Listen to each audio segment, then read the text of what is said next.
Okay, hello everybody. We are back. Yesterday we talked about this world of boiled eggshell. You know, Plato he talked about this story of caveman, right? Yeah, it's same concept. Okay, this uh, well, so it's not that easy to connect the dots there. Caveman and there's this cave according to Plato, I'm not sure if he himself came up with that story, caveman, or if some other based on some history that was existing in his time. We don't know. I don't know. Basically, the story goes: there's this caveman living inside a cave. They could, but then there's this kind of light, okay, and they could see the shadow on the wall of the cave, right? So shadow of this themselves, shadow on the it's kind of an image, but it's not the light itself. Okay, there's only one light, but there can be many shadows, right? So yeah, that's kind of form versus substance. Of course, please don't get confused. Okay, yeah, Plato meant form to be something unchanging, something everlasting, the truth, right? uh, I don't know what terminology he used for to denote that shadows, all the variation, all these superficial things, the changing things. Did I used to know that terminology? I don't even remember. Okay, so but the concept is the same. Okay, there's this unchanging thing. In humanology, we call it substance. Okay, we take the terminology from this tax law. Okay, it happened to be one of my favorite classes in my law school. Okay, so form versus substance. Form is just outer, superficial, could be disguise. Okay, the outer appearance, but what's inside? Okay, that's the substance. There's something that does not change. The truth, facts, truth versus facts. Facts, yeah, there are many facts, but there's one single truth, right? Think of it in physics. There's the law of gravitation. One law can be expressed in a single equation. Universal law of gravitation, right? F equals g times m1 times m2 over r squared, right? Yeah, there's one single law. It's not just that. It's a higher level. It's called inverse squared law. It governs electromagnetic force as well. Magnetic force and electric force. Yeah, they're all inverse squared law. So it looks like g times m1 times m2 over r squared. In electricity, is some constant times q1 times q2 over r squared. Q, what does q means? Q means electrical charge of that object. Okay, that's the force between two electrical electrically charged objects. Okay, does it repel? Does it attract? Okay, yeah, the net electrical charge of that object. Okay, magnetic force, same way. Some constant times, I forgot what character they use for magnetic force, but yeah, something one times something two times over r squared. Okay, so yeah, electrical force, magnetic force, gravitational force. There are variation examples of one single law, higher law called inverse square law. Okay, we went over this long time ago. Why is it inverse squared? Because in a three dimension, you have this ball sphere and you have bigger sphere. Okay, and you have R1, R2, R3.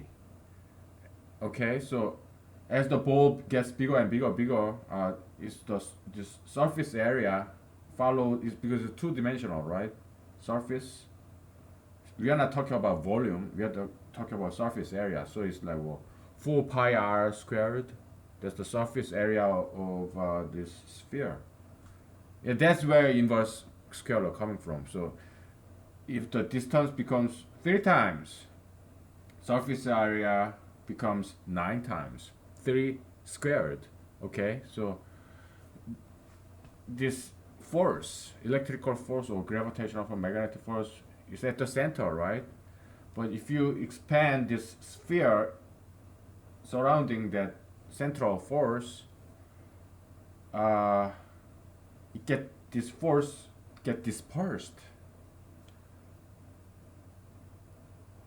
So if you have this sphere of like 3 inches, 4 times pi times 3 times 3 squared, okay, 36 pi, that's the surface area. All right, I'm not going to draw this diagram. It's just mathematics. It's not that important. It's just illustration purpose. But if you have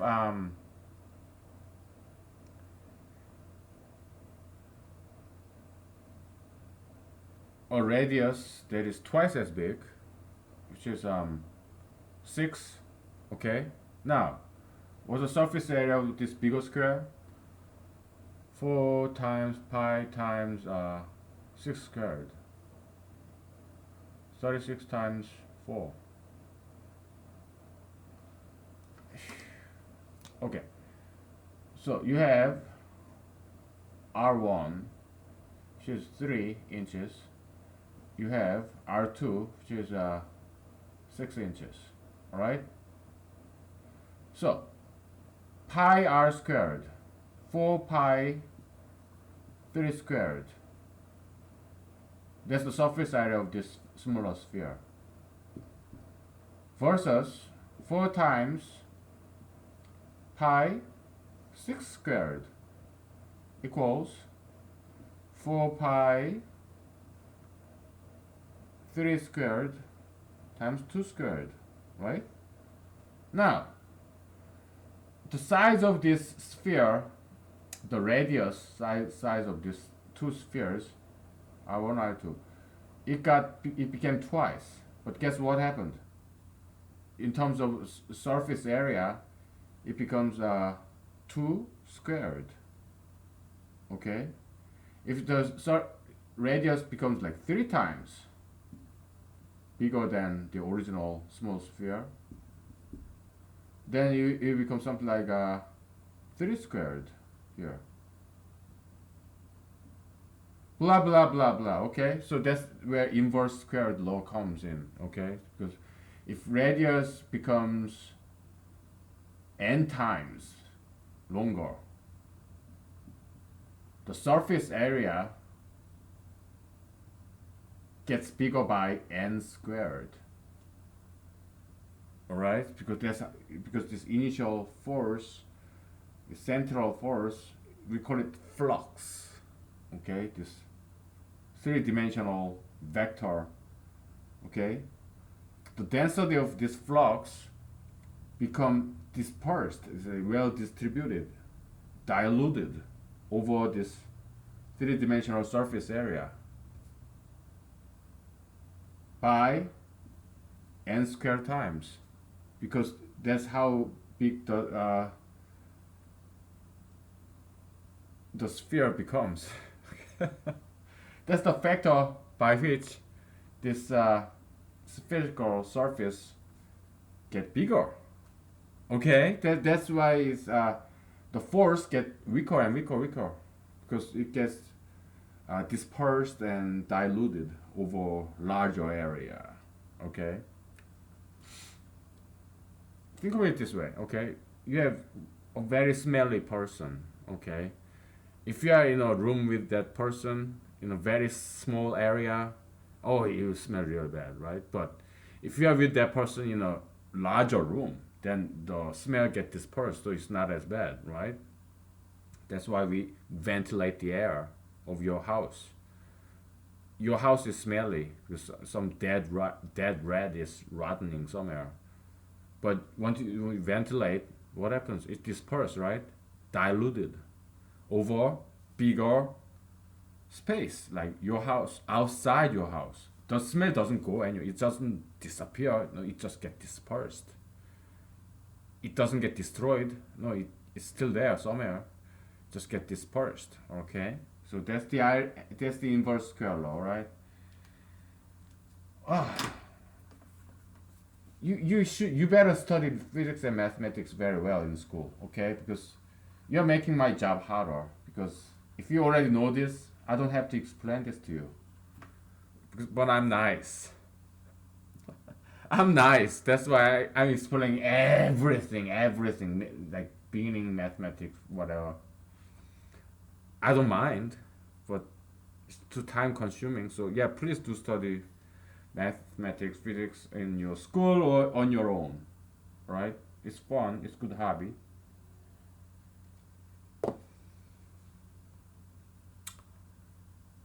Yeah. So if you don't understand any of this, you have choice. You study mathematics, physics on in your own time, watching YouTube or online, or you buy some cheap books from Amazon or online, or you go to the library and read those in your spare time. It's fun. It's a great hobby. Okay, learning something new.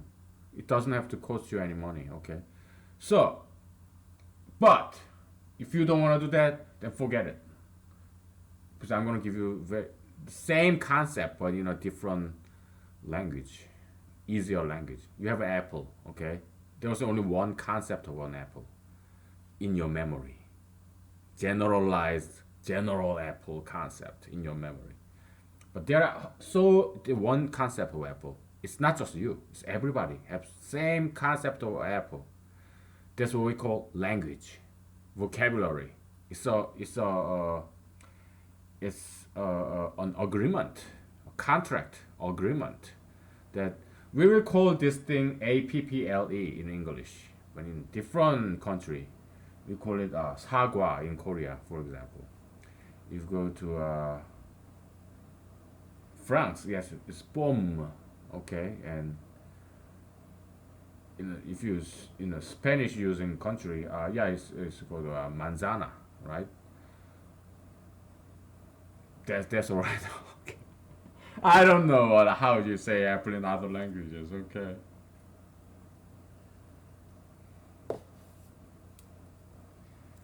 But yeah, it's an agreement. It's a promise. It's a contract, social contract agreement that we are gonna call this thing APPLE or POMME or 사과 or manzano like manzana, MANZANA. I mean, okay, you know what I mean, right? So yeah, the single word apple. That's it. Single concept. Single word apple. But there are hundreds and thousands of millions and apples instances, variations, examples. That is not forever, because apple they rot, or they get eaten, or they get crushed. That's not forever. That's something temporary, something evanescent, something fleeting. But this concept of apple is forever. There was one apple concept, and it's forever. It's eternal. Okay, so that's the dualism, key dualism in philosophy and also in humanology as well. Okay, because uh, okay, enough of that metaphysical dualism. Okay, because I was gonna talk about something more concrete, more down to earth.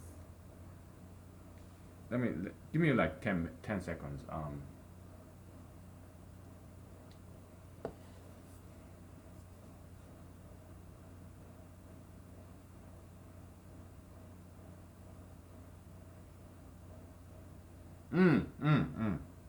Good and evil. Okay, we had like something like four criteria, four clues, to discern what is good and what is evil. Right. So But that's kind of subjective, right? That's like humanological, political viewpoint, right? Because, for example, what are some instances of evil ideologies? We talked about sugar fetishism, tattoo piercism, gayism, um, plastic surgeryism, marijuanaism, all those things we in the political viewpoint of humanology, yeah, kind of evil ideologies. I'm not talking about people. I'm talking about ideologies. These spirits, unclean spirits, ideological demons, or satanic behaviorism, whatever you call it. Okay, so um, but there's another way, more generic way of define what is good and what is evil. It kind of has to do with how we use the language of evil and good. Okay, so talking about language. There's this philosophy of languages, right? Like Wittgenstein, I guess, and some other people, like some. Yeah, they studied what language is in a philosophical way. You know, philosophical inquiry about what language is. And in Eastern philosophy, we talk they or me or we in Far Eastern philosophy. I'm talking about China mostly, or some Korea. I don't know much about Japanese philosophy. I'm not sure if they even have one. Does Japan have its own philosophy? Maybe, probably they do because they have some fantastic martial artists who were kind of like philosopher back in the days. Like they have just something like Book of Five Rings or something. Yeah, I guess Japan does have its own philosophy, but I don't know much about it. Okay, I'm sure it's pretty similar to philosophy of China and Korea because civilization started from Far Eastern Asian civilization started from China, and then you move to Korea because Korea is peninsula, and then you move to Japan. It's an island like archipelago or whatever, many islands. That's Japan. Okay, so China, Korea, and Japan. Okay, that's the propagation of civilization. Okay, that's why we all use Chinese characters. Three countries. Okay, now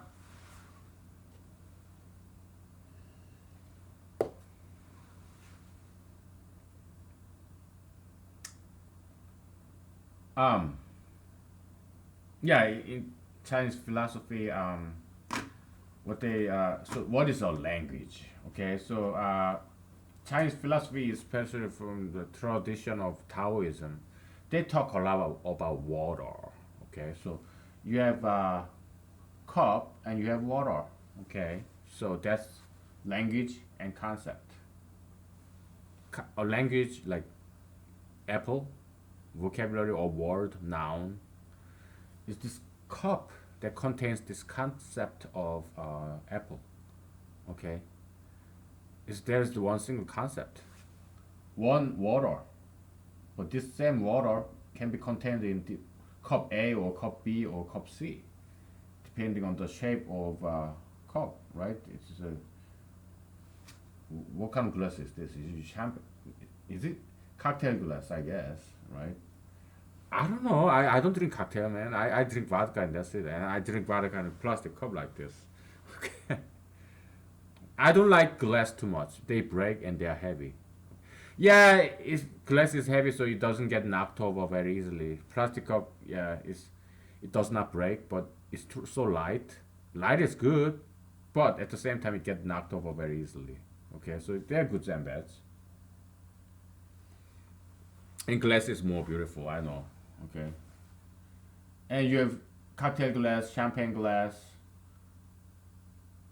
beer cup, beer glass, right? Yeah, but it's same water, right? That's the analogy, kind of like Asiatic, Far Eastern Asiatic analogy of concept versus language. Okay, so you have one concept of this apple, but you in English you call it apple, in Spanish you call it manzana, French you call it pom, in Korea you call it sagwa, okay? But it's the same concept though, okay? They're one concept with several languages. So again, we are going back to that dualism of substance versus form. You have different forms, but one substance, okay? Yeah, it is universal. This substance versus form dualism, it is everywhere, everywhere. You know, it forms a hierarchy too, not just horizontally, but there's vertical hierarchy of that. We just saw that in this law of gravity, right? Apple obeys the law of gravity. We humans obeys the law of gravity. Apple fall, we human fall. This oranges or these cups, yeah, they obey the law of gravity. We see it everywhere, okay? But there's only a single law of gravity. So there's law of gravity governing all this. And then there's law of electric force, and there's law of this magnetic force, okay? There are only also like several instances of that. But like here you have the Earth as a huge magnet, right? Like North Pole, South Pole, right? It's like gigantic magnet. That's why we have compass always pointing toward the north, right? Because North Pole actually has this. So you have this compass pointing north, right? This is north end, right? And this south. And guess what? The North Pole actually is can be. So you have this compass. This is Earth. It's has polarity of south. That's why, because in magnetism, opposite attracts. Okay. Opposite attracts. So north end of your compass is pointing north because it says North Pole has something like south end. Okay, that's why you know it attracts each other. Whatever. Okay. Also, you have some. So you have Earth, and you have small magnet. You have small compass. So magnet, you see in your physics experiment kit in your elementary school. I'm not sure if you do that anymore. Or inside of your motor, yeah, it has magnet in there. Or inside your radio, it has magnet in there. Okay. So all this electronic equipments, yeah, or even so. Okay, you have radio. They use magnets. You have the school kid or school experiment kid in your elementary school, or you have this motor. You know, something that rotates and motor like motor. You know, in your drill, it has some magnets in there, and you have magnets where we already talked about radio. In your computers. In your computers, it has magnets. Magnetized particles in on your C drive, hard disk. It's magnetized particle. A small particle, okay? But they are magnetized. That's how you remember. Is it zero or is it one? Okay? That's how they store information. Yeah, so magnetism, you have many instances, but there's only one magnetism, okay? Electric force, you have molecular, atomic electric force, where you have proton, the positive charge, and you have this electron, electrical charge, right? They're orbiting or like that or like this, right? Yeah, so you have atomic electric force, and you have van der Waals force, which is like, you know, significant in chemistry or physical chemistry. I kind of forgot what it is, okay? But it has to do with electricity, okay? And you have the static electricity and okay, like so yeah. Inside of atom, you have proton and electron, so yeah, they have electrical force there. And between two atoms, you have this ionic force, ion, okay? What sodium and potassium, whatever, right? And between molecules, you have I think that's what van der Waals force is. You have this different the local. You have this huge molecule, okay, and locally this part of the town is more like negatively charged. Net electric charge is negative, and this part of the same molecule is more like positively charged, right? This is how biochemical binding and all that stuff actually happens in our body. Okay, you have this protein, right? And you have another protein that looks like this, and this protein happen to have some positively charged, you know, arrangement of atoms and whatever, right? Then they will bind because three-dimensional shape is like key and lock, and also they also have this electrical conformation configuration that favors binding. Okay, that's what drives this binding between different proteins. This biochemical reaction in our body. You know, in any cell, in a single cellular organism, in plants, it's all this. Okay, so yeah, you have some biological application of the electrical force. Okay, and all this, guess what? All these three forces in nature is governed by inverse squared law. Now, do you kind of get the idea? Okay, it's form versus substance, and we have form versus substance. Okay. Yeah. So a lot of humanology is very philosophical, scientific. It has nothing to do with humans. It's more like a lower level, physical level. That's what we are talking about here. Okay. Now, I'm going to erase this. Okay. So you can always rewind it back.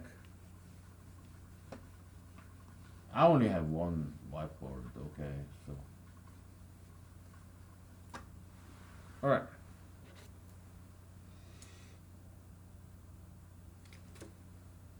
So, in relativity theory, it's kind of misnomer, okay? Relativity theory isn't about relativity; it's about absolutivity, okay? So, and it can be reinterpreted as some kind of in a religious way, religious connotation. Einstein wasn't very religious person. Okay, he didn't think much about religion or politics. He was too busy doing mathematics and physics. Okay, and some chemistry. Okay, he talked about this Brown motion. He talked about this photon or photoelectric effect. All those things. Okay, the kind of things that he is famous for. So he talked about relativity and general relativity. That's one of many things that he talked about. He's famous for in physics, and also tensor analysis. Okay, yeah, he didn't invent tensor analysis, tensor calculus. Yeah, I know a little bit about it. It's very beautiful mathematics, but it was just too much, so I didn't go all the way through. I could have, okay, but I didn't. Beautiful, beautiful mathematics, tensor calculus.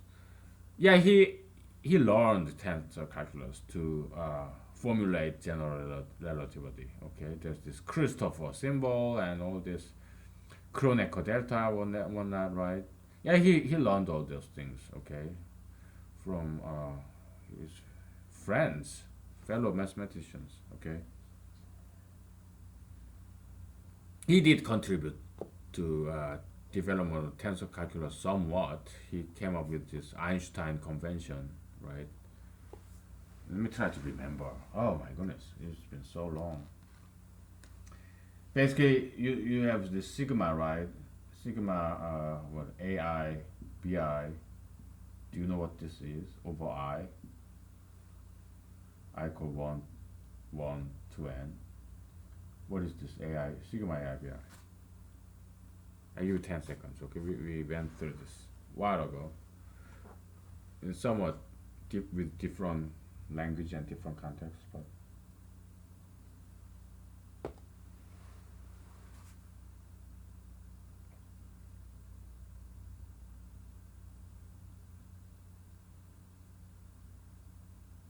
that time is dot product. Okay, it is A dot B, right? Dot product.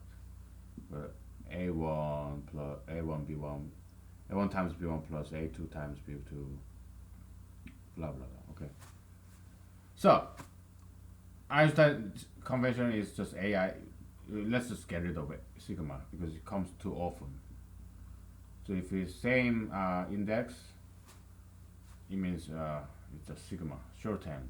Let's make life easier. Okay, that's Einstein convention, and it happened to be very useful in tensor calculus. Okay, so I know a little bit about it. Okay, and beginning part of it. But because I was curious, okay, but I didn't have the patience to go all the way through, okay. So I'm not gonna lie to you, all right. But I know I read about it, so I know what general relativity is about, okay. So basically, even we don't even need to talk about general relativity yet. We just need to talk about special relativity. But it's, again, all this relativity theory isn't about relativity, okay? It's more of absolutivity, okay? So there was this something Peter Michelson experiment or whatever, right? So I think it was like mid 1800s or to late 1800s. There was this strange phenomena where physicists could not explain. Okay, they this phenomena, this mysterious phenomena, is that such that the speed of light does not depend on the person who measures it. It's always constant, independent of frame of reference. Okay, that was kind of strange to physicists. And Einstein learned about this problem where how come the speed of light is so constant? That sounds so strange, weird. Because Galilean or Newtonian relativity is this. Okay, let's just talk about two dimensional or even one dimension. Okay, it doesn't have to be two dimension, it's just one dimension. But for the ease of illustration, okay. All right.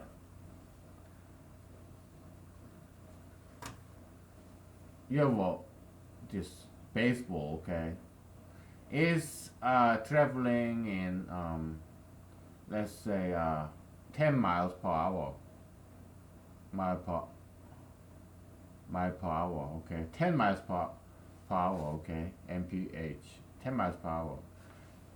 Person A is not moving 0 mile per hour.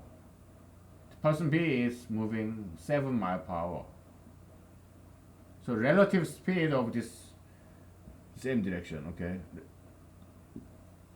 Relative speed of this baseball to this person B is 3 mile per hour, okay. But he himself is moving 7 mile per hour. To me, to A, is not moving 10 mile per hour. 10 mile per hour is the speed of this baseball traveling this direction. Okay. Now, person C is actually moving to the opposite direction by 2 mile per hour. Okay.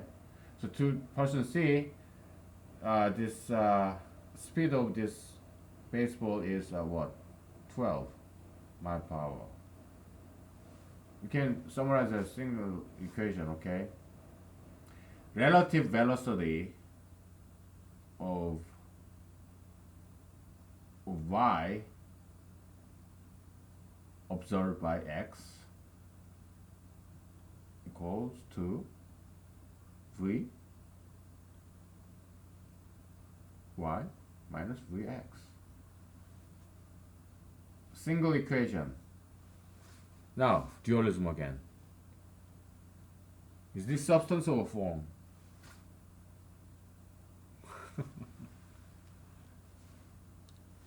In the text law convention, humanology convention, equation, this equation, is it substance or form? It's substance, okay? It's something that never changes. It's individual examples. They are the forms. They are examples, instances. This in computer programming is this like class objects, instances, okay? In this example, what is Vy? The thing that's moving, 10, minus Vx, the observer, minus 2, equal 12. V is going to the opposite direction, okay? So, yeah, that's the idea, okay? Many examples, one single equation, okay? Now, but when it comes to a light,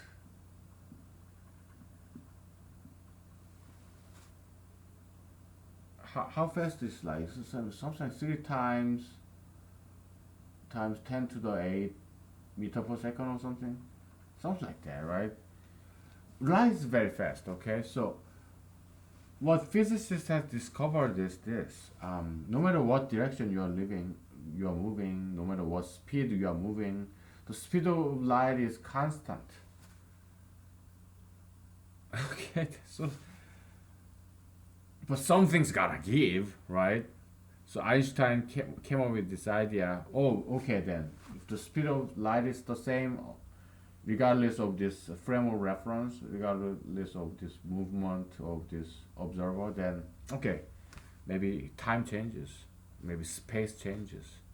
Okay, so that was Einstein's special theory of relativity. In order to preserve the constant speed of light, then we have to modify, we have to make time and space relative depending on how fast this observer is moving. Okay, so that's the theory of relativity. Okay, so it's like time dilation, space contraction, right? Okay, so that's the basic idea, conceptual level. Okay, so it's about absolutivity of light, and in Bible, light is often an analogy of the truth, Jesus, okay, or disciples of Jesus. Jesus said to his followers, "You are the light of the world." Okay, so yeah, light has very positive connotation, positive meaning in Bible. Okay, so and light is something that is constant, that does not change, that is absolute, no matter who you are. Okay, so that's kind of like philosophical or moralistic, ethical interpretation of theory of relativity. Okay, application of special theory of relativity into physics, projection. Okay, people have been trying to do this for centuries, and they've been waiting for this moment. So this is a very historic moment right here, you and me. Okay, and application of relativity theory in philosophy or in human world. Okay, ethics. Okay, so it's very very memorable moment right here, you and me. Okay, so congratulations. Okay, but I came up. It's not me who came up with. Maybe some other people came up with first. I don't know. Maybe there was an independent arrival of the same conclusion. But I came up with this on my own. Okay, but maybe other people came up with this same theory on their own too. Doesn't matter. Okay. Yes, but we are here. Okay, so application of special theory of relativity to physical theory to the mapped projected onto this metaphysical level, more spiritual level. Okay, application to philosophy. Okay, yeah. So that's what humanology is about. All this Galilean, Newtonian, or Einsteinian physics, mathematics, we're mapping that into onto the metaphysical world to apply to human world.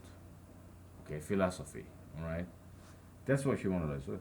So yeah, physicists for decades talked about like start thinking about theory of everything. Is this? It's humanology. Okay, it unites everything like physics, mathematics, philosophy, literature, religion, science. Yeah, it unites everything. Okay, so yeah, that day is here. Okay, so and I welcome you to that next generation of thinking. It's like Renaissance, neo Renaissance. Okay, I look forward to that. That day is already here. Okay, but nobody's watching this. It's just me talking to myself or talking to the camera, talking to an imaginary audience, which is you. But right now, in 2018, August, I don't know what day today is. Okay, so yeah, the day is here. Okay, so we got it. All right, so congratulations to you. Okay, we have it. All right, so I don't know how long it will take or it will ever take place for all this my private but public but private uh, humanology series in YouTube would actually become famous. It may never happen. Uh, right now it's August 2018 in Alaska. Okay, I live by myself and I do have a full time job. Okay, and I was looking for a job like for 2 weeks. Okay, but I got a job. I'm not gonna tell you what kind of job that is. Okay, but yeah, I like my new job. Okay, there's nothing wrong with computer programming. It's just I'm a nomadic person. I have to change my profession every once in a while. Okay, I was a soldier. I was a filmmaker. Then I was a computer programmer, actor. I was in academia and I was in law school and yeah, different. That's just the kind of personality I am. Okay, I love computer programming. I did.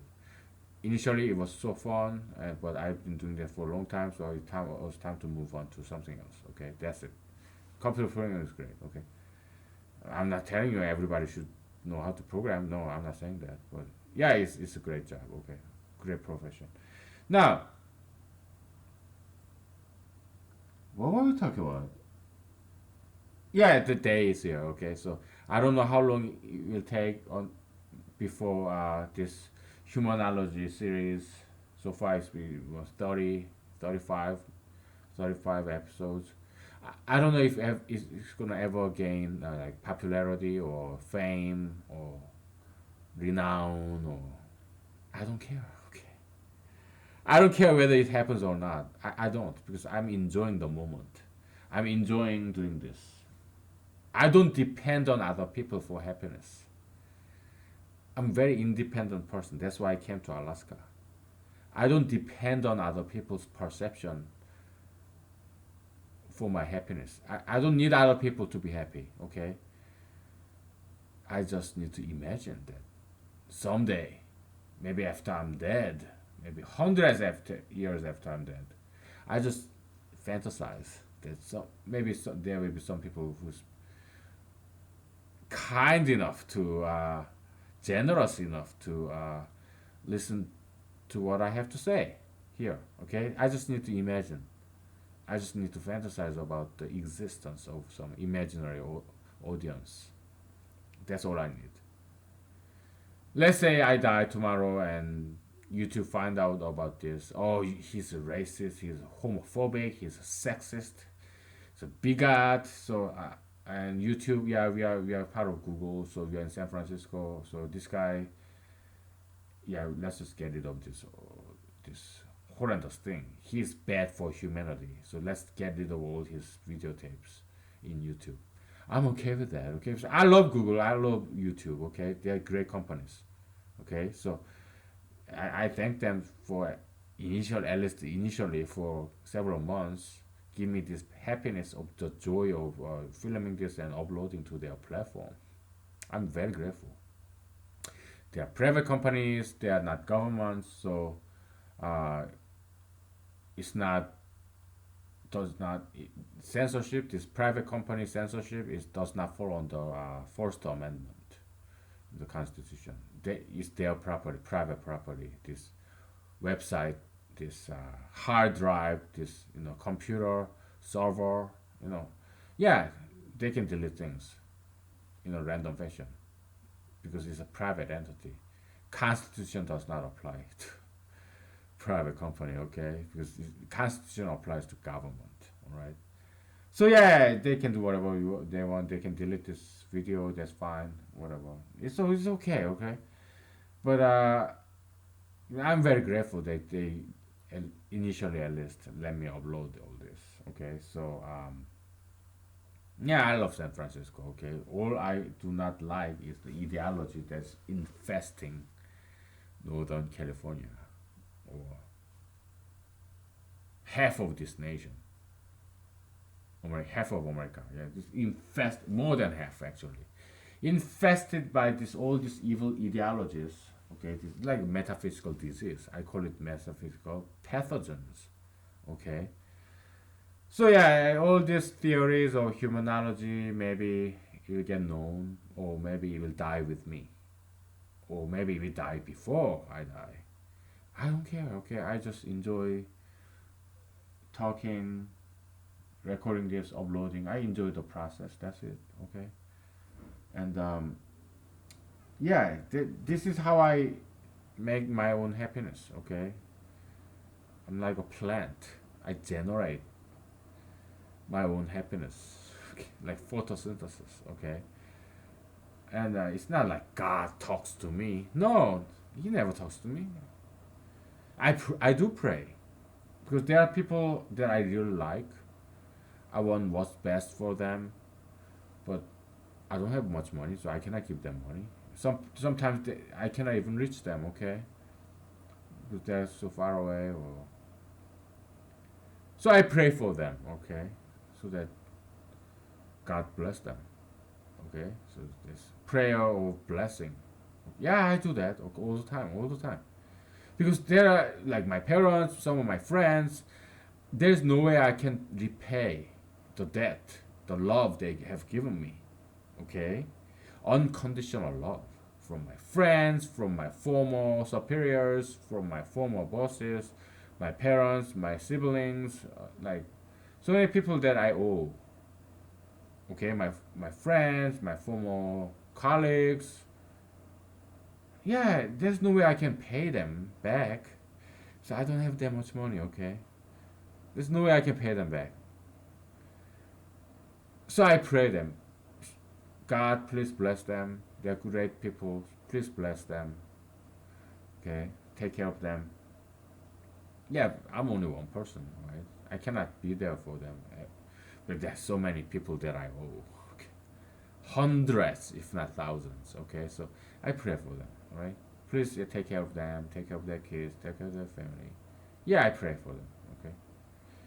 So, but yeah, God never talks to me. Okay, and I talk to Him, God, right? But He never talked to me. Okay, I imagine that He talked to me like, hey God, should I do this? Should I do that? Yeah, I imagine He want me to do this. He want to do that. Just my imagination, right? So all this humanology, yeah, is from people. Because to me, people are God's prophets. God never talked to me directly, but God talked to me through people. Also, devil talked to me through people too. never devil or God. They never talk to me directly. That's why I always listen to people. Okay. Yeah. So to me, God, people are God's prophets. You, you are my prophet. Okay. You are my messenger from God. Okay. Yeah. For there are false prophets. Okay. But yeah, whatever, right? So you are all prophets to each other. Okay. We're all God sent. Okay. God sent.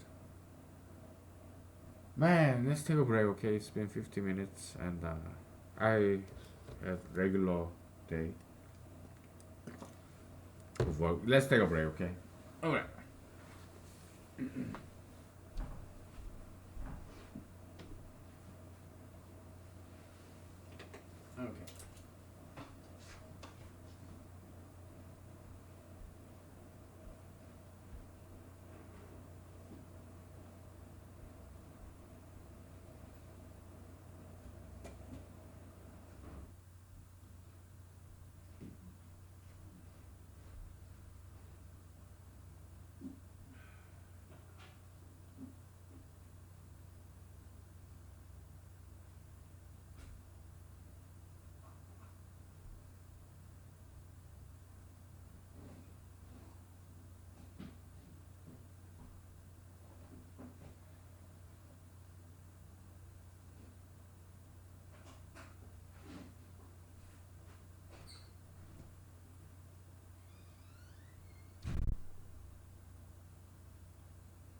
Okay, I'm back.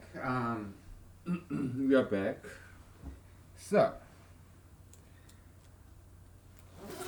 um, let's talk. We talked about special relativity and its kind of supposed projected or potential possible way to interpret it in a religious way, in a Christian way of all religion. Okay, we talked about that and um,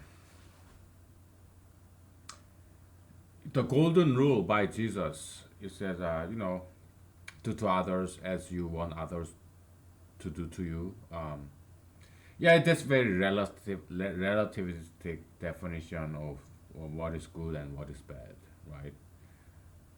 It's relative. Do to others as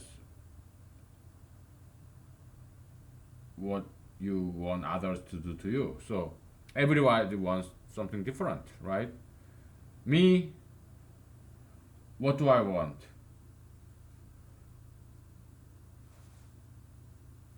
I guess I want others to be nice to me. I guess so. Yeah, then you be nice to other people, right? So yeah, everybody wants different things, but is that true? Or does everybody wants the same thing? For me, example, yeah, I would never eat pizza, cheese, candies.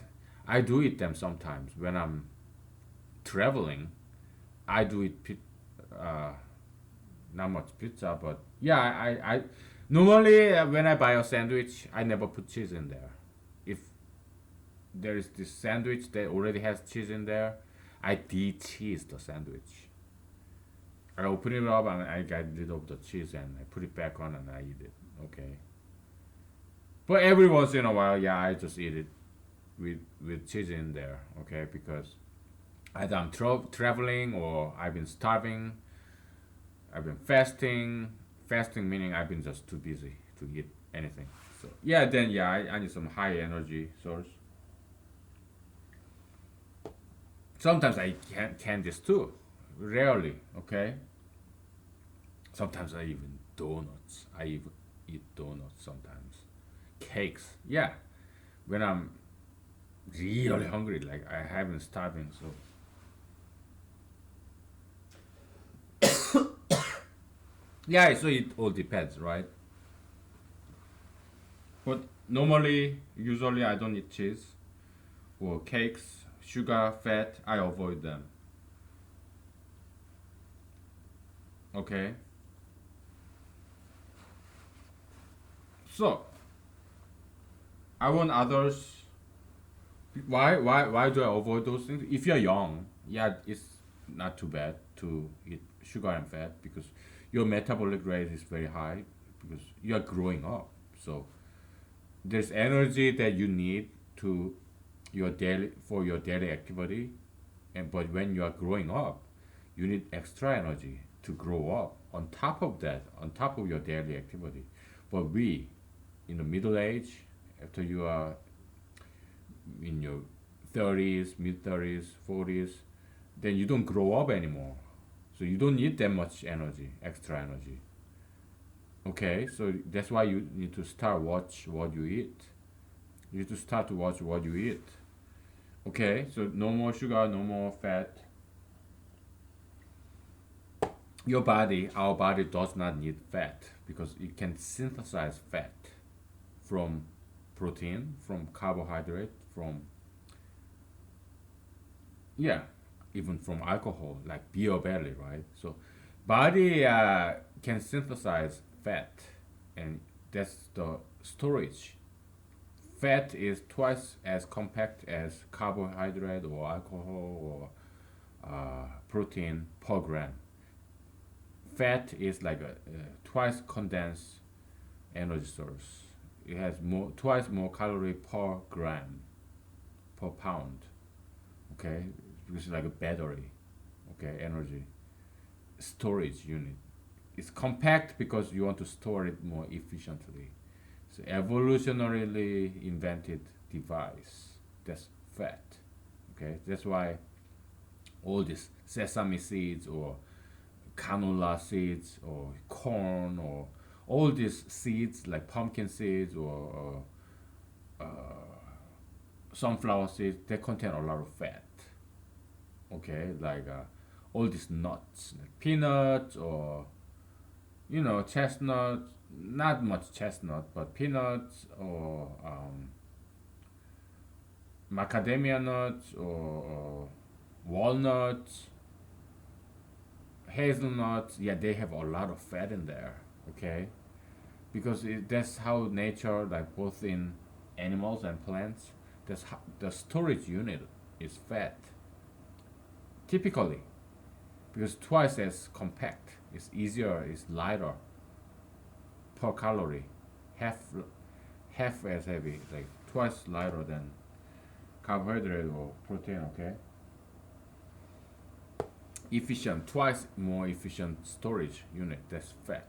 Okay, so yeah, our body can basically we have a lot of food and we don't move much. Then our body tells us, okay, save it for rainy day.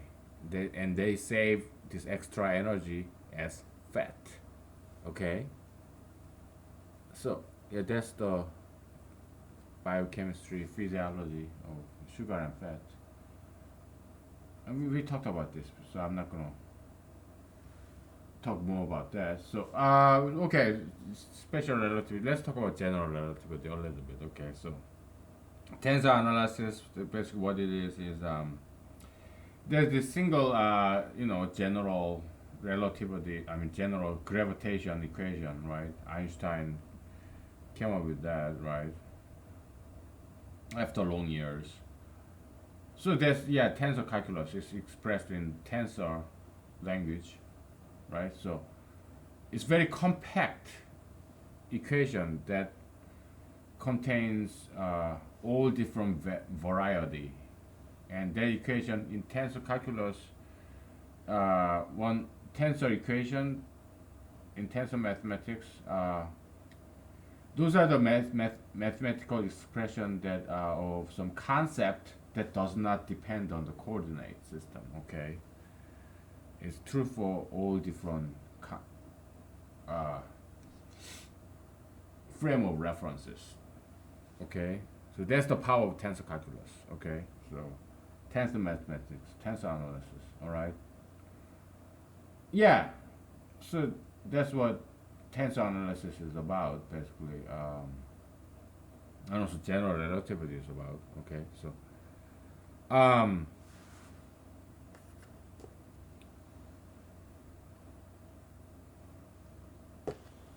because what Einstein's general relativity theory is about is you have this gravity, right? But it kind of bends the space. Okay, that's his theory. Okay, so if space is bending, okay, then we have this bent coordinate system in every single point in space around this mass of Earth or Sun. Okay, so you need tensor calculus, okay, because all these coordinates now is bent, right, in in different way, whether you're far away from this mass or close from this mass. Yeah, this curvature of this bending of this frame of reference is different in every point. Okay, so you need some general consistent way of expressing this mathematical truth, and that's tensor calculus. Okay, so why am I talking about this? Because it has application in humanology. All right. So no matter we are talking about frame of reference, your world, your criteria, your viewpoint, your standpoint. Some of you are liberal, some of you are conservative, and if you're like me, you're more like a centrist. All right, you're kind of compromising between, you're kind of hatching between the two. Why? I want to befriend everybody. Okay, so when I go to some place, yeah, I see some conservatives.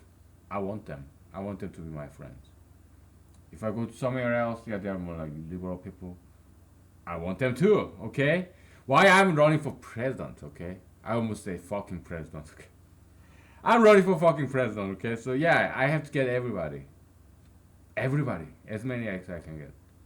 It's not that I intentionally bend my viewpoints to gather everybody because I can equally lose everybody. Okay, liberals hate me because I'm conservative. Conservative hate me because I'm half liberal.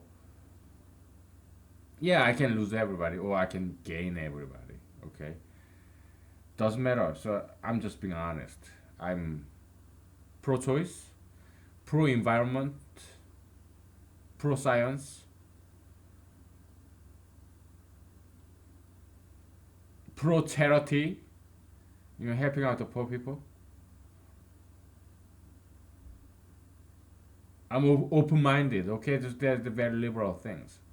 I'm against gay marriage. I'm against tattoo piercings, and I'm against marijuana. And I love Christianity. Okay, I'm against marijuana. Okay, so they're very conservative things. Okay, so yeah, I'm half liberal, half conservative. It's come from the place of honesty. I'm not lying to you. It's just the way I am. Okay, I'm half. Probably most people are like that. Okay, half liberal, half conservative, right? The thing is, we don't have to agree on everything. Okay, you have your friend. Do you agree on everything with that friend? No. So either you debate with your friend or you just don't talk about it. Okay. Yeah, you don't have to agree on everything, right? Um,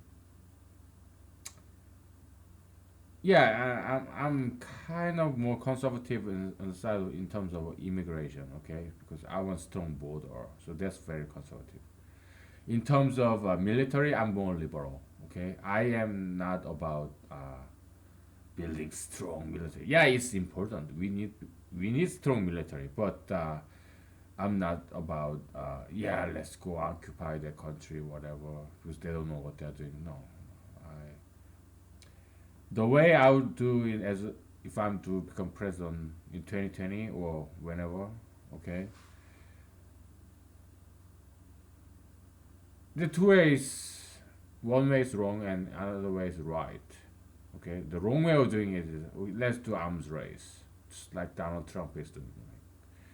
Yeah, build up arms, and other country they want to build up arms, so everybody loses because they are wasting money on making missiles and nuclear weapons, whatever, right?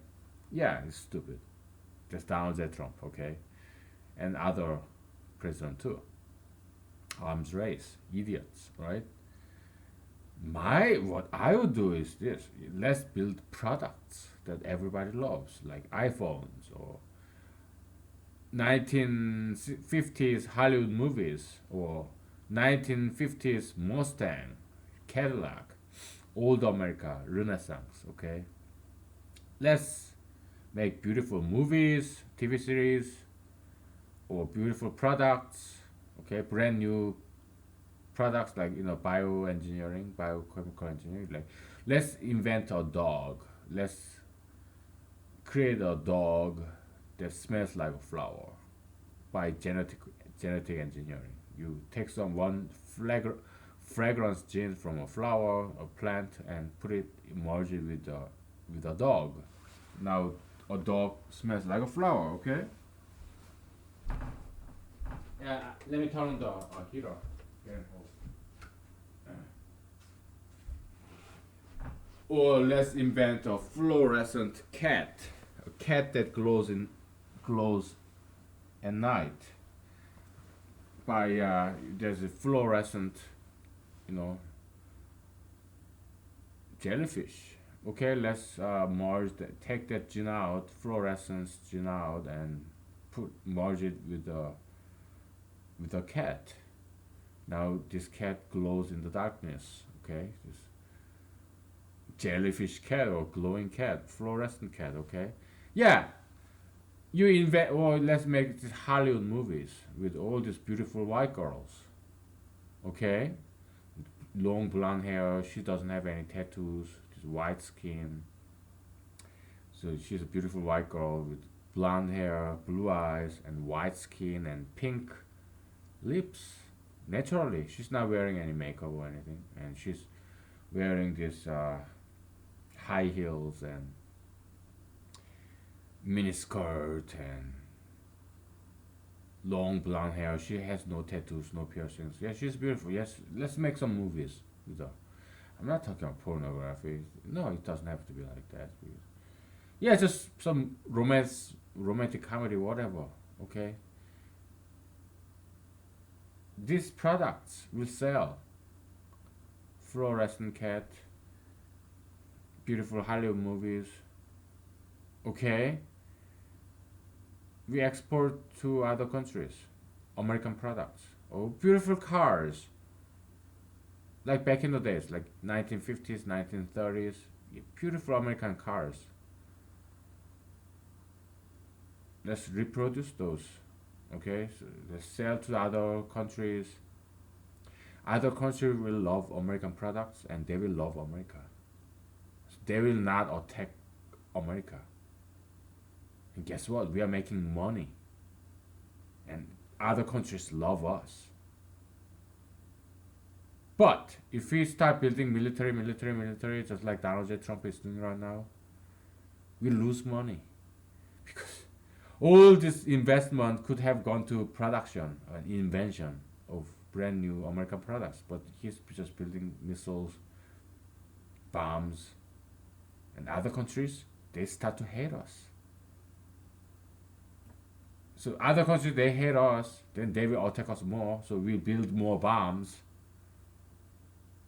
wasting money, losing lives in a war. It's fucking stupid. Okay, that's Donald J. Trump. Okay, it's not just him. It's all the entire half the nation of America is like that. Militants, chauvinism. Oh, America first. America is the best. All the other countries, they're shithole countries, right? Yeah, half of Americans think that. Mostly they are Republicans. I'm sorry. Okay, I'm a registered Republican, but what I'm saying is Republicans are not better than Democrats. Okay, conservatives, they are not smarter than liberals. No, they're just as stupid. Okay, half of my friends are Republicans, half of my friends are Democrats. Okay, I have liberal friends and conservative friends.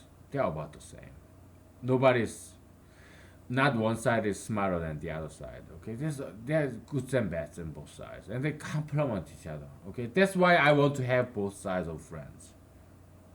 Okay, because they have goods and bads. It's like complementation. Okay, just like this Tai Chi symbol. Okay, you have okay, you have left. Oh no, this is right. This you have left. Okay. Republicans have strengths where liberals are weak. Republicans have some weakness where liberals are strong. It's complementation.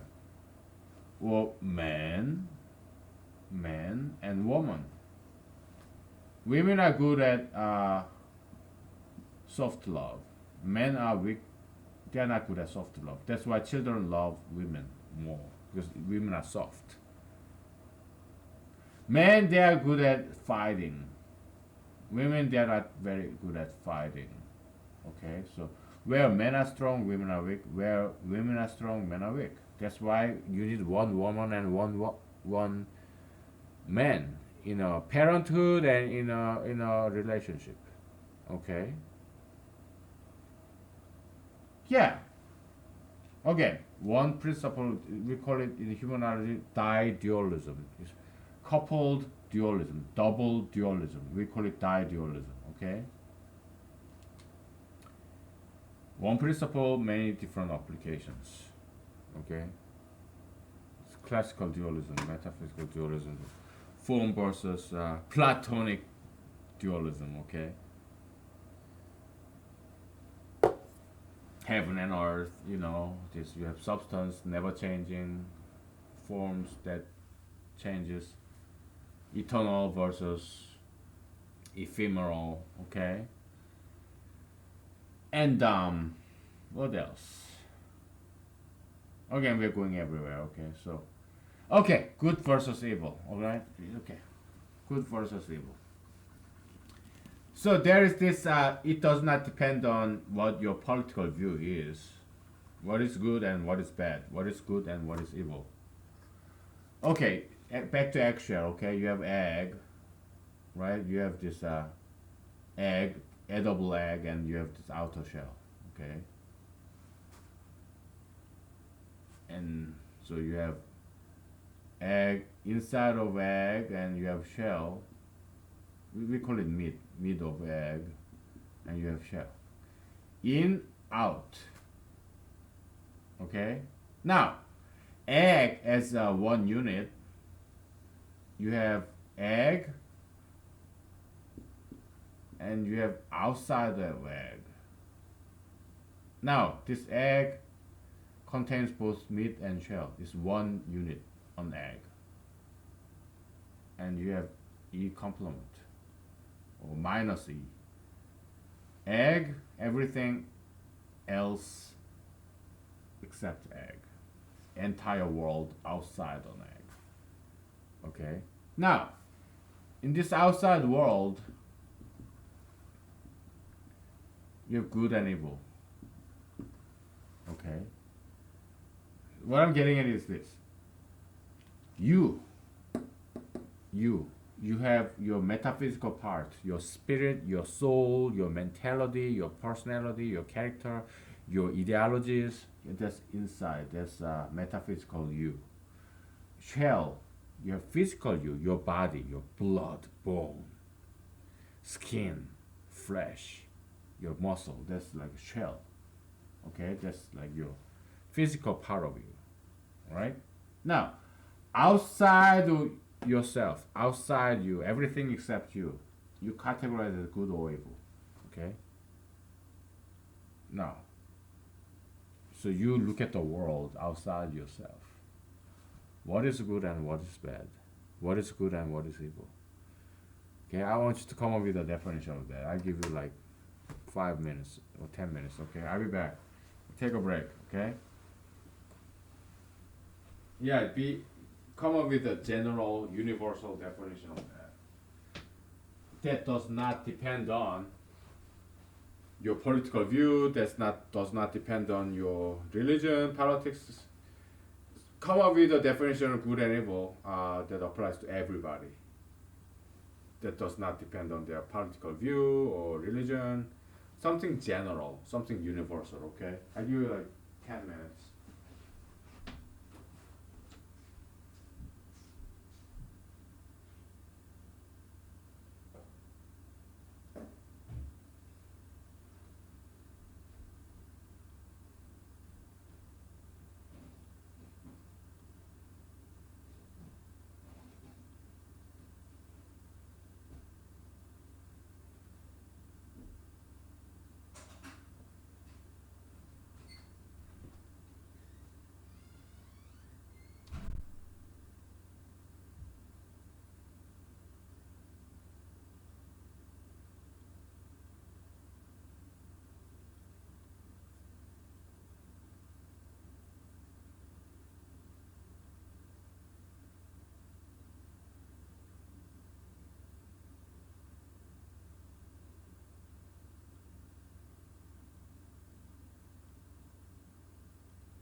Okay, we are back. We are back. It's been less than 10 minutes, but I bet you are a fairly smart person if you're watching this.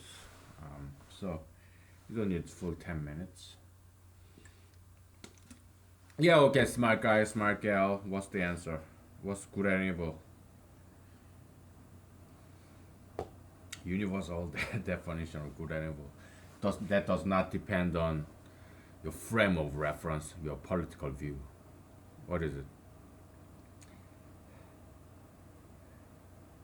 If you ask me, it's this. Okay, I'm observing that thing. It could be a person, it could be an animal. If that thing make me happy, then yeah, that thing is good. That thing makes me unhappy, then that thing is evil, bad. All right. I see a bear in the zoo. There's this fence between me and the bear. I see the bear. Oh, what an adorable creature. The bear is huge. Wow, beautiful. That's extraordinary. Or you see a bear on a TV screen or your internet computer screen. It cannot attack you. You get entertained. Wow, look at that bear. Beautiful. Cute. Right? It entertains you. But you go to a hiking place deep in the mountain in Alaska or Montana, Wyoming, Maine, wherever. And there's this freaking bear, man. Hungry mountain bear. He's charging at you. What an evil bear. Oh, he's trying to kill you and eat you. Evil bear. You're not happy about meeting this bear. No, you're not happy at all. You're frightened. It causes you unhappiness. Same bear can cause you happiness on a TV screen or in a zoo. But if the same bear is in a hiking trail and there's nothing between you and the bear, then yeah, you hate that bear. You hate that bear. You see that bear as an evil bear. Because it will kill you, harm you, cause you pain, cause all this pain and suffering, and then it will eat you. It's bad for you, cause you unhappiness. Why? Because you want to live, you want to survive. Okay, so, but bear's idea is that you must die and get into my belly. There's this disagreement of what you want and what the bear want. What you want is you want to live, you want to survive. What bear wants you to die and get inside of his belly. Okay, there's this disagreement. Okay, disagreement, the inequality of these two desires. Okay, now that's animal and human. Okay, you see a plant, and there's a toxic, poisonous plant like poison hemlock or water parsley, whatever. I know the poisonous plants. Okay, I know what they look like because I studied it on my own. I bought all those books and went to websites, YouTube videos. Yeah, I know all about poisonous plants. Okay, so yeah, this poison hemlock, which is what the the empire, the country of Greece used to kill Socrates, hemlock. Okay, poison hemlock. Okay, that's what their death penalty by drinking this poison hemlock juice. Okay, smoothie. Okay, poison hemlock smoothie, drink of death. Okay, but none of these plants that I use in my vodka is poisonous. They are all edible. Anyways, yeah. So yeah, that's happiness, the relativity of happiness, but it's not that relative actually. Okay, so and also this complexity of this question of happiness and what is good and evil is Probably as complex as this theory of general relativity. Okay, it's quite intricate, complicated. So I don't blame psychologists or psychiatrists or philosophers who never got it right after all their fancy education in Harvard, Yale, Princeton, Stanford, Berkeley, and what have you. I don't blame them. I don't blame them not coming up with what I have now in humanity, what I'm gonna tell you, or what I'm still looking for, perhaps. But we are getting there, okay? We are getting very close, okay? The ultimate definition of good and evil, okay? So yeah, we have already starting point, okay? It's relativistic. It depends on what you want and what you like.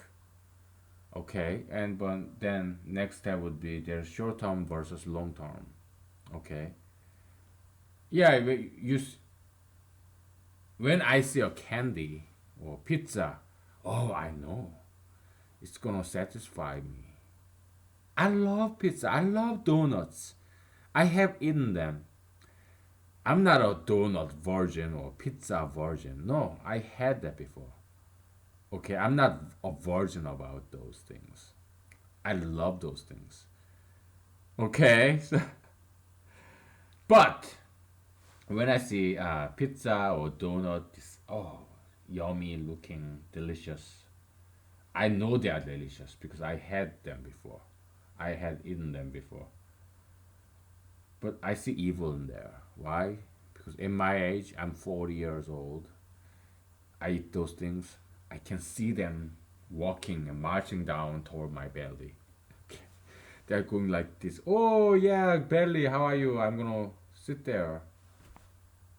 Okay, because I'm not growing up. All I, all the energy I need is just daily energy. Okay, I don't need that much energy. It's just day to day kind of energy. I'm not consuming energy to grow up. Okay, so yeah, young people, yeah, they eat candy, they eat pizza, but they don't get fat as easily as old people like me. Okay, but if I eat pizza, if I eat donuts, yeah, next day I can see it in my belly, my pot belly. Okay, belly fat. Yeah, I can see it. Okay, instantly. So yeah, because metabolism slow down as you age. All right, so yeah, I see evil in pizza and donuts. When I was young, yeah, I ate them. Okay, in my 20s, in my teenagehood, yeah, yeah, of course I ate them. I enjoy them. Cheese, all that stuff. Yeah. But nowadays, I should not eat those things, and I see evil. So, oh, I don't want it. I want them, but I will control myself so that I don't eat them because if I do, then I get obese and my joints start hurting me because I'm too heavy. I don't want to go there. It's like hell. Okay, so what are some of the hells in human world? Prison, hospital. Okay, they are suffering. They're like under the ground. It's like hell. So they're heaven, earth, and hell. Heaven, earth, and under the ground. Okay, so hospitals, prisons, you know, bankruptcy, criminality, immorality. Yeah, they're like underworld, under the ground, or joblessness, homelessness, under the ground, hell, hospital. You're sick, you have no home, you have no job. Yeah, it's like hell. You're in a prison. Yeah, hell. Okay. Yeah, hospital, prison, homelessness, joblessness. Okay. Ground level. We are not that happy. We are not that unhappy. Yeah, we have a job. Okay, we work. We go to work. Heaven. What is heaven? Give me like 5 seconds.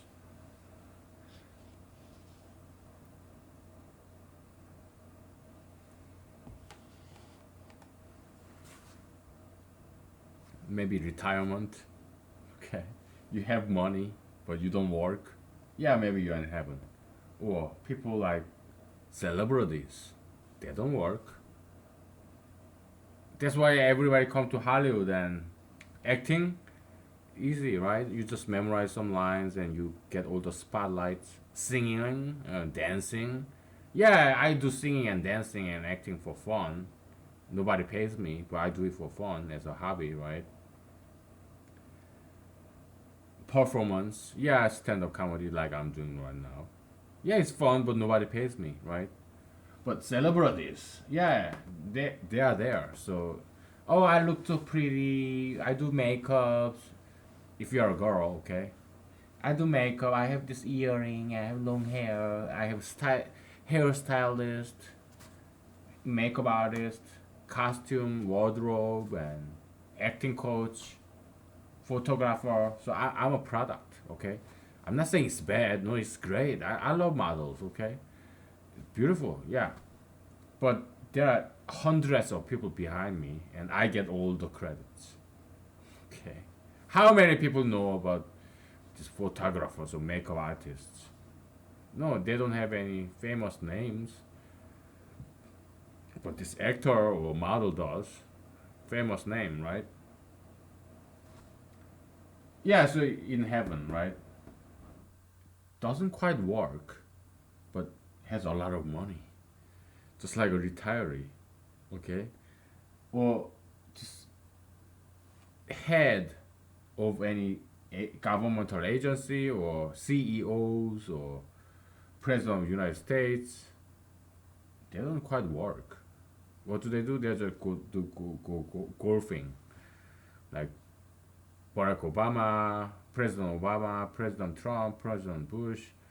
President Bush, he went to elementary school and reading the school children's books about whatever fairy tale children's book to the elementary school kids. Yeah, just George W. Bush, Barack Obama. Yeah, he went golfing. Uh, President Trump. Yeah, he go to golfing. What else do they do? They just have this free vacation or to other countries, other parts of the United States. Just air travel. Okay, they give out speeches. Who cannot give out speeches? It's about telling people what you think. Everybody can do that. Tell other people about what you think. Anyone can do that. Okay, yeah, that's what presidents, senators, congressmen, governors, that's what they do. Politicians, celebrities. Okay? It's not work, it's not labor. No, it's all about getting spotlight, being famous, glamorous. Okay? Posing in front of the camera so that they take pictures, shaking hands, traveling, giving out speeches. That's what all they do. Having meetings, just what listening and talking about what they think. Yeah, that's all they do. Okay, this top level CEOs, government officials, top level. That's all they do. Okay, so it's not quite labor. It's not like you and me. We go to work every day. We have superiors, bosses who tell us what to do, and we obey against our will. We wake up early in the morning against our own will. Yeah, the pain of labor. Okay? I'm not saying that's something bad. I'm not saying that. I'm saying that's just how it is. Okay?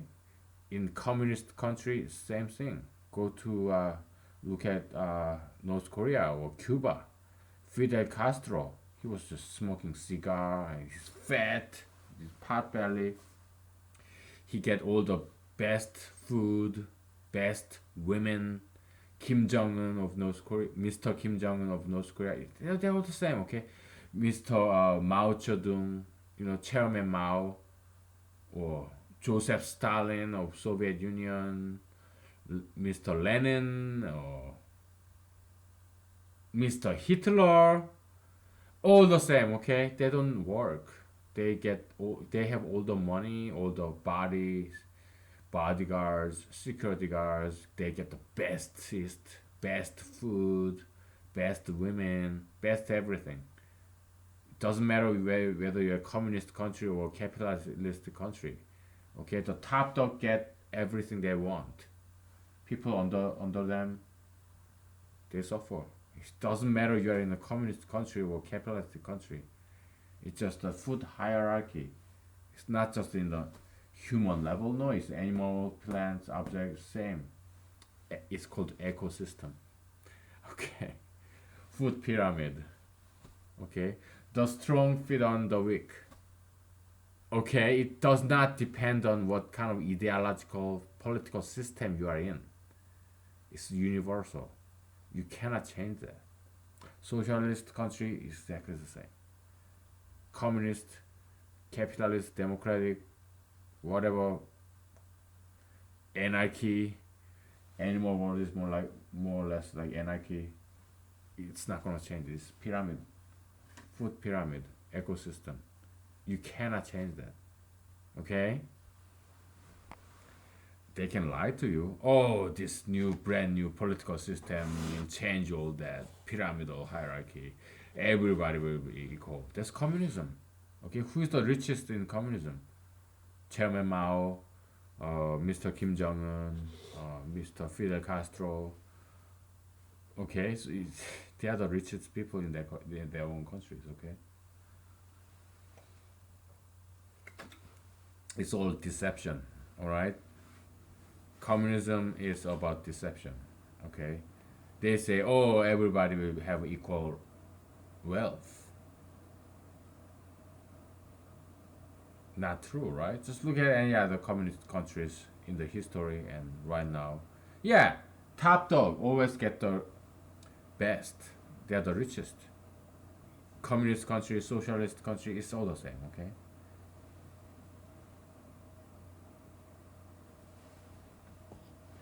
They just fool people. They deceive people. Hey, capitalist country, democratic country, at least they are honest. They are not lying to you. Okay. But communist countries, communism, they lie to you. Socialism, communism, they lie to you.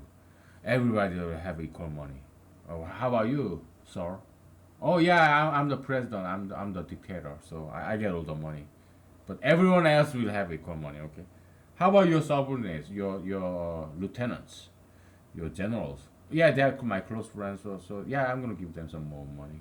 But everyone else is equal.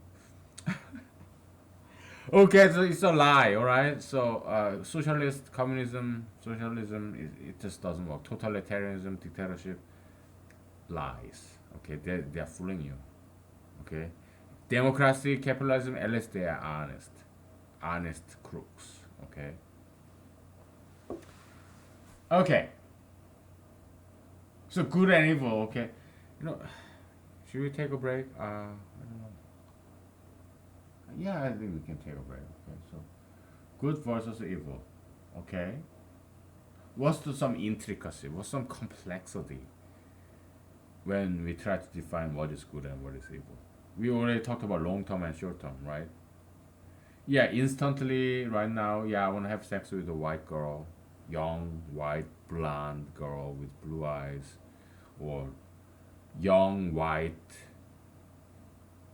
pink skinned, red haired, with green eyes, white girl. Yeah, I want to have sex with them. Okay?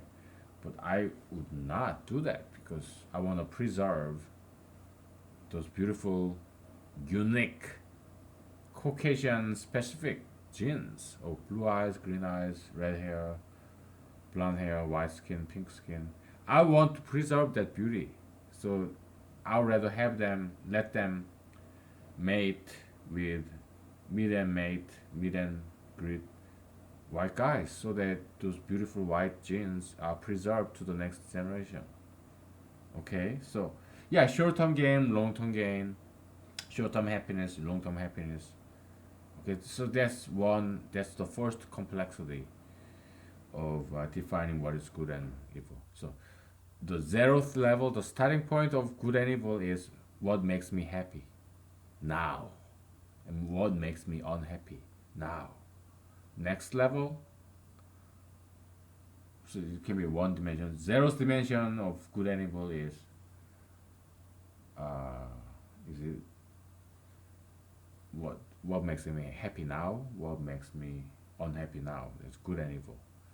Next level, next dimension, one dimension is in the long term, in the future. Okay? In the future, not just now, but in the long term.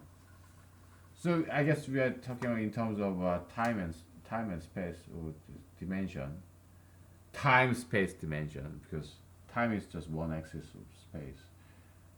We have zeroth dimension now, fourth dimension long term, like future. Am I happy or unhappy now? Am I happy or unhappy in the future? What will be second dimension? What will be third dimension? I give you like 10 minutes for this, okay? We're talking about good and evil, okay? So good, evil, good and bad.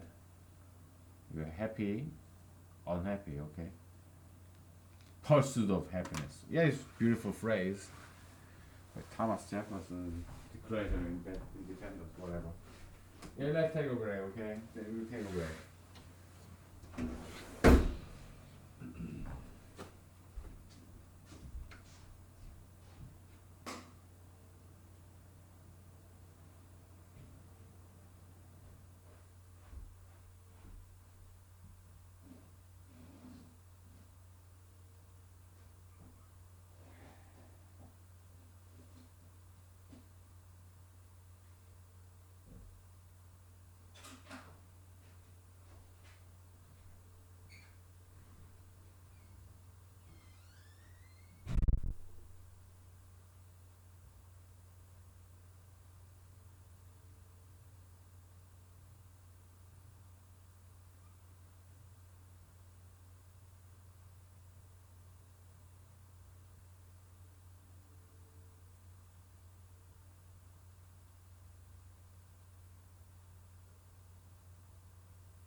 Okay, we are back. All right. Do you have an answer for me? You don't answer me, but because I'm not your boss.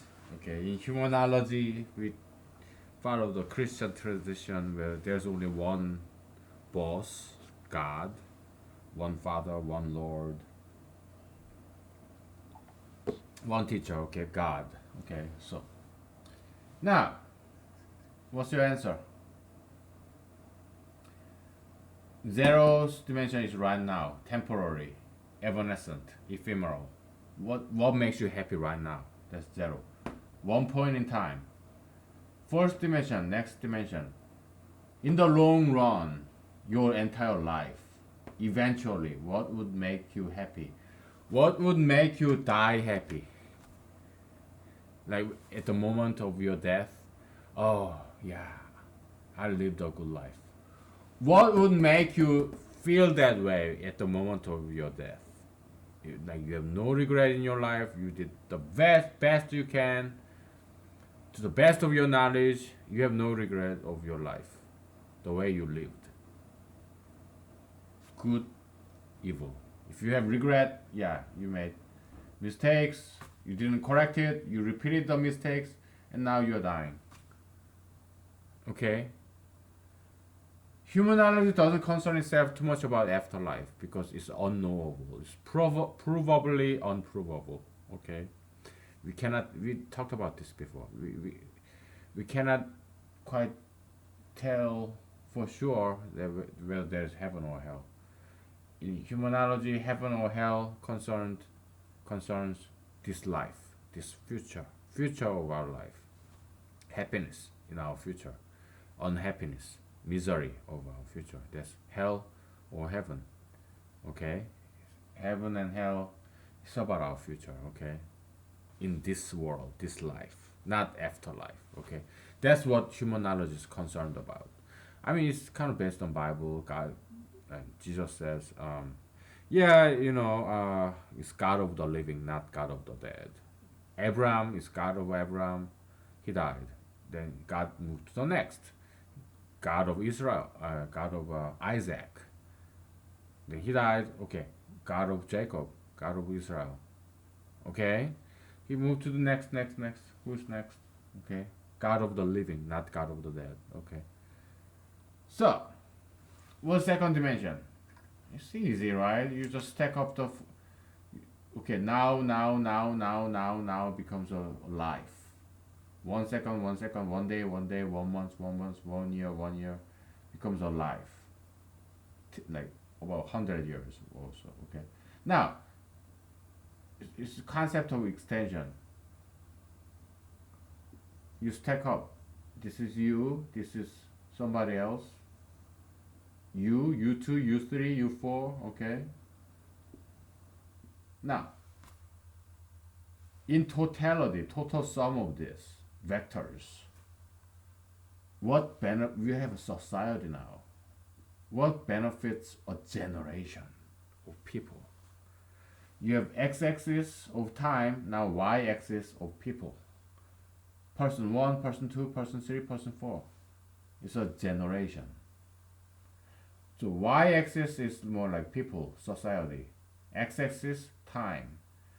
X-axis plus y-axis becomes a generation. It's a square. Two-dimension space. Generation. Okay? Generation of a country. Now, third dimension is this, the world. You're stacking up society, generation after generation, you become a cube. Okay? Earth, world, made of different countries. Okay? We'll stop here. We're not going to talk about fourth or fifth. You think about it in your own time, okay? I'm hungry now. It's been 2 hours. We're gonna wrap it up real quick, okay? So this is a kind of an application of Jeremy Bentham's idea. Jeremy Bentham, I think it's British philosopher or something. Yeah, totality of happiness of a society. Okay, that's what's good. So yeah, he has some good point there. This humanological application of that. Okay, so I'm also a huge fan of Jean Claude Van Damme. Okay, he's a what Austrian uh, martial artist slash actor. Came to America. He learned martial arts. I think it's karate or something. Also, he learned ballet. Okay, so yeah, he's very flexible and has big muscles and stuff. Yeah, he's beautiful man, very handsome guy, and great muscle. But he was not that smart. He was not the smartest guy. So he had this rose tattoo on his chest or something. It's just dumb. Whatever, man. So nobody's perfect, and okay, let's talk about tattoos and piercings. Half of my friends are either tattooed or pierced or both. Okay, I'm not just talking about some acquaintances. I'm talking about very close friends of mine. You see, it doesn't matter. It's just politics, okay? Yeah, they know I don't like tattoos and piercings. Because I tell them. They love me still. I love them still. Okay, so what? Yeah, we disagree. So what? It's not that important. Okay, because that's the true friendship. Doesn't matter whether you agree or not. You love them and they love you. That's true friendship. Okay. Yeah, some of my friends, yeah, they smoke marijuana. So what? They know I don't like marijuana, but they smoke it. They don't listen to me. Sometimes they tell me I should smoke marijuana, and I said no. Oh fuck that, man. Doesn't matter. Okay, they're still my friends. Okay, I don't disown them. No, I love them. They love me. We care about each other. They're my friends. Okay, that's why we are very close friends because it doesn't matter whether we agree or not. So don't get like all this emotional about this single detail about oh you voted for Donald J. Trump. I did. Okay, I'm running against him in 2020. How dare you vote for Donald J. Trump? Don't ever talk to me again. Come on, grow up, okay? Whatever, 5 year old kid. Yeah, don't just start hating people because you are disagreeing on this single point. No, just like Jesus said, one love one another and love each other, love your enemies. Okay, so yeah, because that's what's better for the country, for the world. Okay, yeah. So that doctrine, Jesusian love, love your enemy, love each other, it's an absolute goodness. Why? Because it's better for the world. If we love each other, despite our disagreement, there is no war. There is no. If we okay, say there's this serial rapist slash murderer. Okay, he's a married man. He has two daughters, beautiful wife, but this man every night he goes out, he sneaks out and rape a random girl, and after that he kills her. Okay, so he is a serial murderer and rapist murderer. True story. Okay, perfect husband, perfect father, perfect neighbor, perfect worker, perfect in every single way, except he is a serial rapist slash murderer. Okay, perfect friend, perfect everything, except serial murderer, serial rapist. Okay,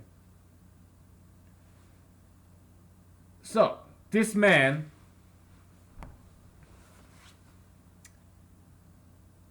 if somebody comes to his house and rape his wife and his daughters and murder them, he would get angry, right?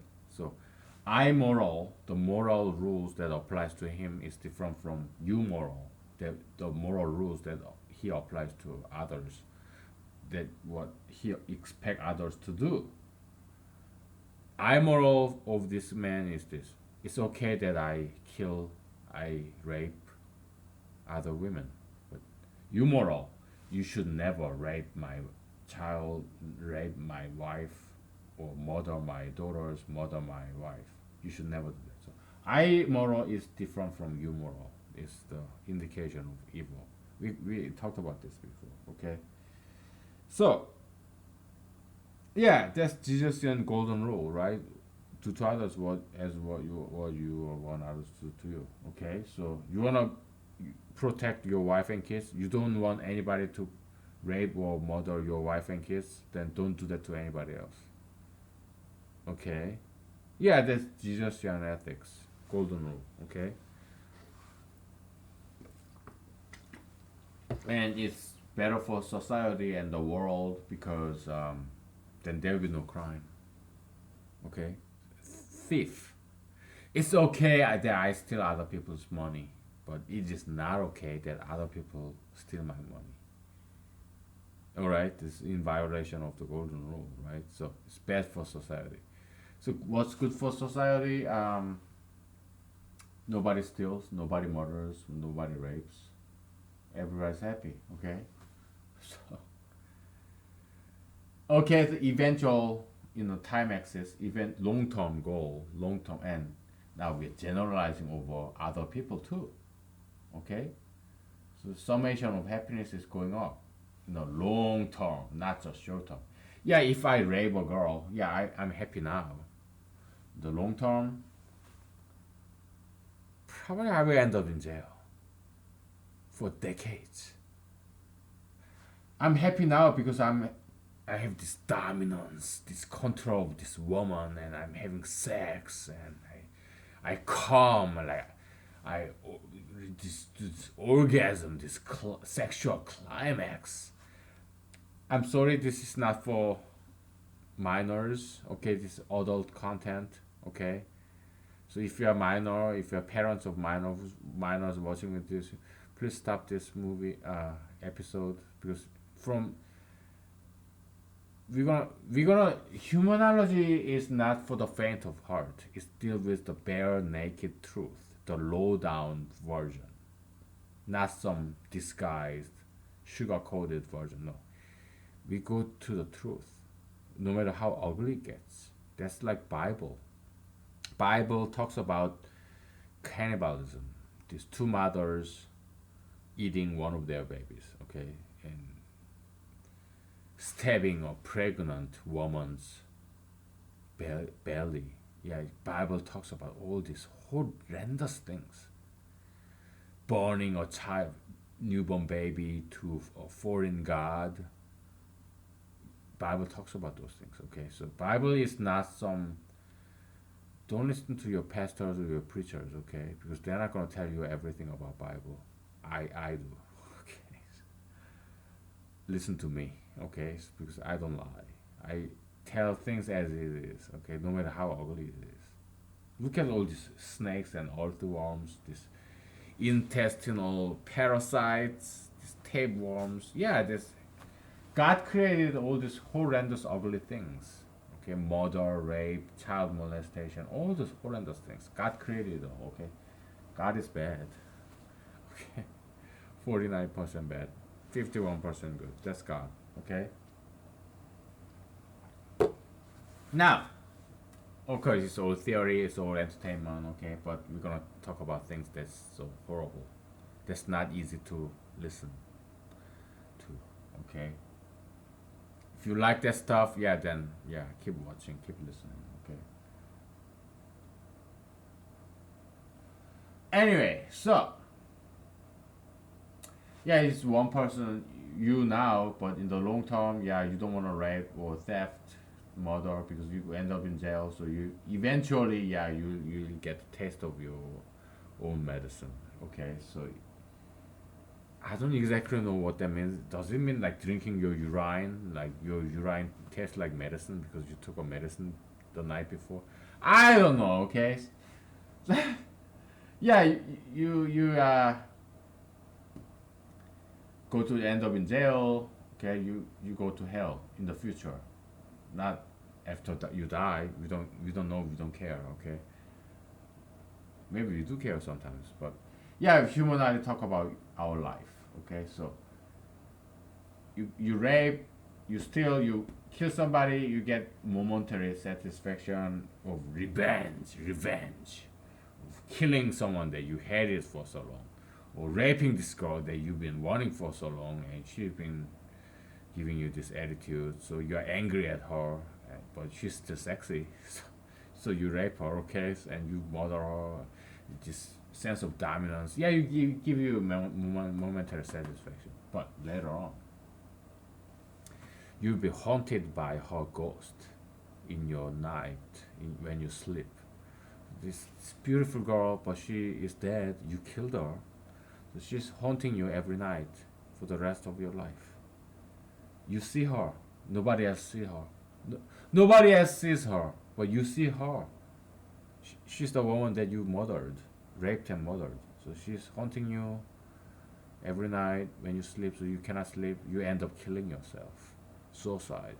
Okay, that's what I'm gonna do to you.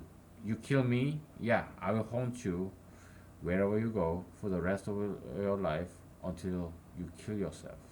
So don't kill me, okay? Don't try to kill me. I guess some people may hate me. Right now, nobody hates me. Why? Because if somebody hates me, I go to them, go to that person, I make them love me. Okay? All my life, that's what I've been doing. I have no enemy. Somebody hate me, I go to them, go to that person, and I talk to them person and let that person vent. I just listen. Okay, yeah, yeah. It's not easy to listen. This person's so angry. They end up loving me because I'm a good person. I'm a good listener. Yeah, I care about them, how their feelings. Okay. Yeah. So they end up loving me. Okay. I do it all the time. Okay. So I have no enemies. Okay. So yeah, whatever. So now you have momentary feelings. Okay, so now we're going to this minor plussism, pluminosism. Okay, if you are not right now, you are very unhappy because you are working, you are studying, you are hard working, you are doing diet, exercise, and you whatever, right? You're saving money, you're single, whatever, right? In the end, in the future, you'll reap the benefit of what you sowed. Okay, you'll taste the fruit of your labor in the future, heaven. Okay, yeah, minor plussism or pluminousism. Yeah, so previous definitions and criteria of good and evil, it kicks in. It's like probably a fifth definition of good and evil, like Jeremy Bentham style. Okay, totality of happiness, I guess. Yeah. Okay. So it's your life and everybody's life added together, and then every country, you know, you got the idea. Okay. Okay. Good night. Bye.